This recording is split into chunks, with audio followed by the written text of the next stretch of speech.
મોરબી જિલ્લાના રાજપર ગામ પાસે અજાણ્યા અસામાજિક તત્વોએ હિંસક આતંક મચાવતા પથ્થરમારો કર્યો હોવાની ઘટના સામે આવી છે.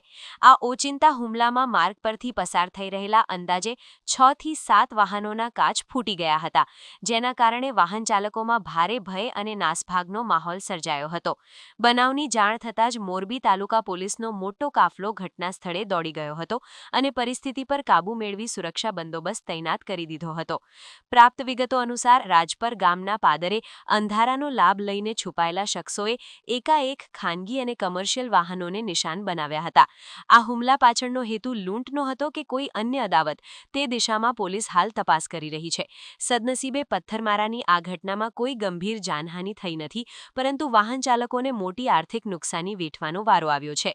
સ્થાનિક ગ્રામજનોના જણાવ્યા મુજબ અગાઉ પણ આ પંથકમાં આવી નાની મોટી ઘટનાઓ બની હોવાથી માર્ગ પર ભયનું વાતાવરણ જોવા મળી રહ્યું છે. મોરબી તાલુકા પોલીસે આ મામલે ગુનો નોંધીને શંકાસ્પદ શખ્સોની ધરપકડ કરવા માટે વિવિધ ટીમો બનાવી ચક્રો ગતિમાન કર્યા છે. પથ્થરબાજોની ઓળખ કરવા માટે આસપાસના સીસીટીવી ફૂટેજ ચકાસવામાં આવી રહ્યા છે અને રાત્રિ પેટ્રોલિંગ પણ સઘન બનાવી દેવામાં આવ્યું છે. ઉચ્ચ પોલીસ અધિકારીઓએ ખાતરી આપી છે કે આ પ્રકારની અરાજકતા ફેલાવનારા તત્વો વિરુદ્ધ કડક કાયદેસરની કાર્યવાહી કરવામાં આવશે.